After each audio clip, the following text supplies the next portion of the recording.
Hey guys, Joe here doing a different angle. This is in my bedroom right now, so that's my butt print. Hope you guys like that. And in today's video, thanks for checking it out by the way, a little bit late getting it out today. I've been working on some stuff, specifically my computer. Got some updates coming up with that, as well as a really cool car that I'm going to be checking out this week. But before I get on bed rest and after I go and check out this car, but I want to put out a couple of videos. So today's video is going to be on a Mighty Fine 509. For those of you that are unfamiliar with the brand FN, or Fabrique du National, they are a manufacturer that has been in business for a very long time. They manufacture some of the finest pieces that you can possibly get. And if you want to get one, go to Liberty Arms down in Harrisonburg, Virginia. Google it. You can see it. I can't put the link here, otherwise I get instantly demonetized. And if that happens, then you guys don't get notifications and all that good stuff. And then you guys don't get to see this box with an upside down FN label.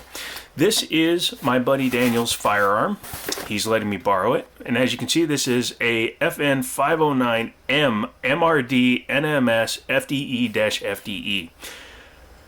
That's a lot of words. What it actually is this guy.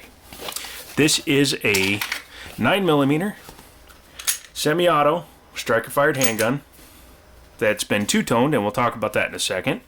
As you can see, it's a 15+1 configuration, so you can carry 16 plus a 15-round mag for backup. This one is finished in FDE, which, as we all know, stands for FDE.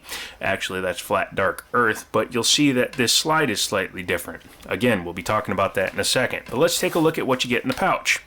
You get an extra mag, which is nice to have, and an extra back strap. So you can change those out to your heart's content until you figure out what feels best for you. I'm not sure. I thought it should have 3, but it only has 2 in it. As you can see, this is a flat rear. If it was a 1911, that'd be a mainspring housing, but a flat rear panel. The other one is a humped rear panel. Smaller hands prefer smaller pieces. Inside the box, obviously you have your manual, quick reference guide, and FN branded lock, as well as a few extra pieces which are still sealed, and we'll be talking about those in a second too, because this is a special version of an FN 509. Number one, you'll notice that it has ridiculously high sights, even though it doesn't have a threaded barrel. This firearm came in on trade with these sights on it, and it's actually the reason why this slide is black in color. Now, the 509 competes probably most closely with the Glock 19 in terms of size and feel. It also is striker fired. It also looks about the same.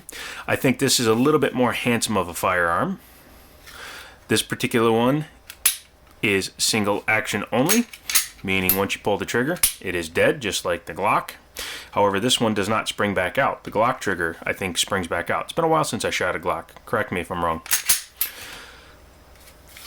Has very nice panels, even though it is a plastic lower. Very nice stippling on here. I'm not sure if that was factory or if somebody else did that, but that looks really nice. Really nice place for your thumb to sit. Yeah, pretty nice looking firearm. Front and rear slide serrations, which are nice. And enough stalling, let's get back to why it has suppressor height sights on it. The previous owner was apparently going to be putting a suppressor threaded barrel and then a suppressor on this firearm, so he tried putting his own night sights on it. And if you look, you can see there's some damage to the edge here where the dovetail is. The previous owner basically took a mallet and tried forcing these onto the gun. And as you can see, they're on the gun for now, but these will be getting changed. My buddy's going to go with a set of night sights. There's no reason for suppressor height sights if you don't have a suppressor. The reason that you would have suppressor height sights is because you would have a suppressor, a can, which would sit high and proud, and you need to be able to target over it. Since it doesn't have a threaded barrel and that's not its intended use, he won't be doing that. However, he damaged the slide, so this was originally all FDE. One of our friends who does Cerakoting took it and reapplied some black on there to create a very handsome two-tone piece. I think it's a good looking pistol. Just personally checking out the trigger there. As you can see, it has some pretty typical FN stuff on it. Ambidextrous safety, or excuse me, mag release, and ambidextrous slide lock slide release. It's something FN does on a lot of their pistols, and it makes it easy just to pick up a firearm and go, which is very nice to see. So, you can easily manipulate it from either hand. These mags have FDE base pads on them, but you could always change these out if you wanted extended base pads or if you just want to go with black ones. But as you can see, drop-free mags. It does have a trigger safety, and if you don't have the bottom of the trigger depressed, it's not going to go anywhere. So once you pull that back, it doesn't have to go far, but once you pull it back a little bit, then you can fire the pistol. One of the major callouts and differentiations on this one is the fact that this one has a optic ready cut on the top. You would take out those bolts, and that's what you have these plates for. These plates would then attach to the top of the slide, allowing you to put different optics on it, which is really cool. That way you can run a red dot or an RMR or whatever you want on here, and it would look really nice. Has a standard 1913 style pick rail on the front, so you can put lights, lasers, bazookas, whatever will fit on a pick rail. Generous undercut below the trigger guard, so even somebody with larger hands like mine can get a good grip on the pistol. This is a mid-size pistol, again competes with the 19, but I can still get all my fingers on the frame even without a magazine installed. The controls fall right to hand. You can see my finger wants to go right to the slide lock slide release, which is a problem I have because I'm a 1911 shooter. I'm used to putting my thumb up on a safety, which avoids that slide lock slide release.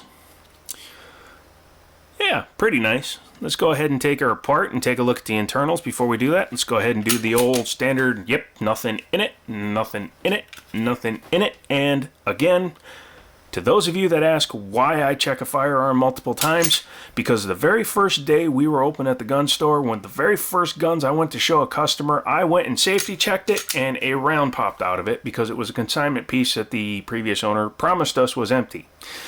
So I check every firearm, even if I've already checked it. I don't care if you guys think it's dumb. It's called safety and training. Just like you never see me just sitting with